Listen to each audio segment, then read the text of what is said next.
Presiden Amerika Serikat Donald Trump memuji Presiden Prabowo Subianto saat membuka pertemuan perdana Dewan Perdamaian untuk Gaza di Washington, D.C. Presiden Trump menyebut Presiden Prabowo sebagai orang kuat karena bisa memimpin lebih dari 200 juta penduduk di negara besar seperti Indonesia. Trump bahkan berkelakar jika dirinya enggan melawan Prabowo. Di Dewan Perdamaian untuk Gaza, Indonesia menegaskan komitmennya untuk setia di balik perjuangan kemerdekaan Palestina. A man that I really like a lot he's definitely tough. I don't want to fight him. President Prabowo of Indonesia, thank you very much. Please, this is a big guy. I tell you, I said, how many people in Indonesia? He said like 240 million. I said, no, say it again. How many? It's a big country you have. And you do a great job and respected by everybody. And thank you very much for being here. Thank you very much, Mr. President. The nations represented here today, just in closing, are not just contributing money. Some are also pledging personnel to help preserve the ceasefire and secure a very enduring peace. We have to have enduring peace. Having peace, knowing it's going to blow up in 2 weeks doesn't mean anything. In particular, Indonesia, thank you very much. Indonesia. It's a great country. Thank you very much. Look at him, man. Look how tough he is. You think it's easy dealing with him? Look at that face. You are a tough cookie. And we say it lovingly, too. We need strength. He says, see, he doesn't mind. He's tough and he's smart. And smart is more important. Apa makna dibalik pujian Trump bagi posisi geopolitik Indonesia dan bagaimana keikutsertaan Prabowo dalam inisiatif Trump? Kita bahas bersama narasumber yang sudah tersambung melalui Zoom, co-founder Institute for Security and Strategic Studies, Khairul Fahmi. Pak Fahmi, terima kasih sudah bersama kami di NTV Prime. Apa kabar, Pak? Alhamdulillah baik, Mbak. Alhamdulillah baik. Pak Fahmi, kalau kita lihat ini bukan pujian Trump yang pertama untuk Pak Prabowo. Bahkan ketika penandatanganan Bird of Peace yang pertama, ditepuk-tepuk pundaknya, menunjukkan persahabatan yang luar biasa. Beda dengan pemimpin dunia yang lain, pemimpin negara yang lain. Apa yang Anda tangkap dari sikap Trump terhadap Presiden Prabowo? Iya, ini memang bukan basa-basi ya, saya kira ya. Trump itu penganut realisme politik yang sangat kental ya. Dia menghitung segala sesuatu itu dari kacamata power, kekuatan, dan leverage, ya, daya tawar. Nah, ketika dia menyoroti tadi misalnya dia menyampaikan bahwa I don't want to fight him. Talk and smart, dia bilang gitu ya. Kemudian dia menyebutkan juga skala demografi kita yang mungkin dia akan kaget kalau ternyata data yang dia sebut tidak akurat ya, 240 juta tapi mestinya 270 juta. Iya, lebih dari 270 juta, betul. Betul. Artinya sebenarnya Presiden Trump ini sedang mengakui kebangkitan dari apa yang disebut sebagai living diplomasi Indonesia, diplomasi yang hidup dari Indonesia. Nah, di tengah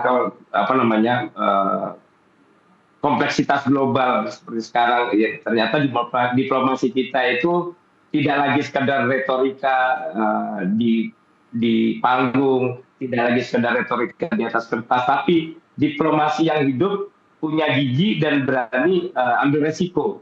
Nah, Presiden Trump juga menyebut Presiden Prabowo sebagai smart. Ini saya kira pengakuan atas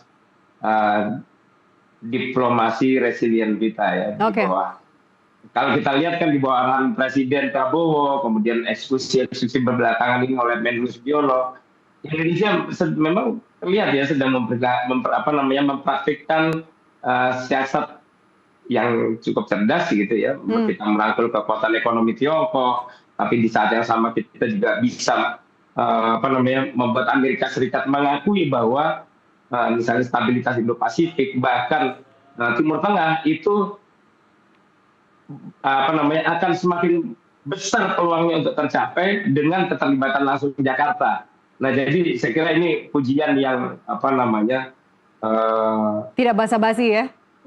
Tidak basa-basi. Tidak basa-basi, ya. Dan tadi juga Anda mengatakan ini adalah merupakan apresiasi yang tulus begitu. Tapi kalau dibandingkan dengan reaksi Trump atau sikap Trump kepada pemimpin negara yang lain, bagaimana Anda menangkapnya, Pak?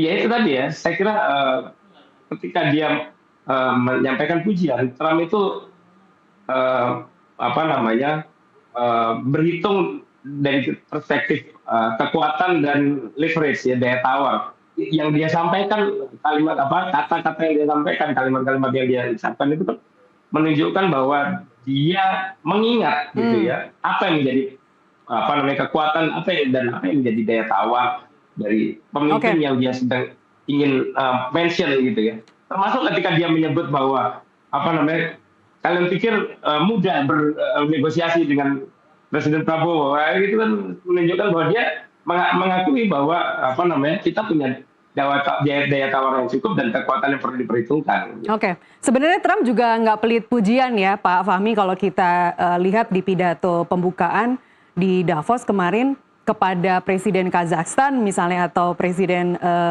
Armenia yang juga hadir, dipuji juga bahwa kepemimpinannya excellent, kemudian negara yang indah, negara yang kaya. Negara kaya itu selalu disisipkan untuk pujian-pujian kepada pemimpin negara untuk presiden-presiden yang hadir ini. Apakah Anda menangkap bahwa ini seperti marketingnya Trump agar mereka cepat-cepat setor uang keanggotaan? Apa namanya, ya biasa lah ya.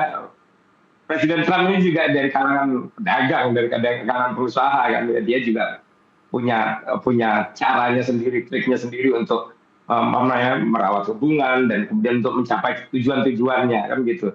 Oke.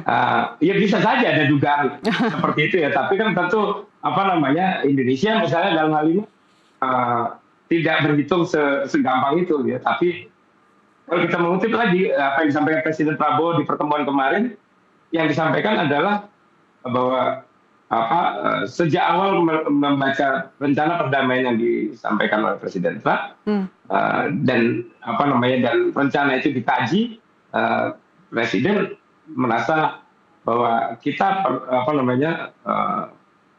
perlu berkomitmen dan apa namanya mendukung implementasi dari rencana-rencana itu, karena artinya ini bukan karena pujian tapi karena pertimbangan yang rasional yang dianggap layak dan patut dilaksanakan gitu. Oke. Anda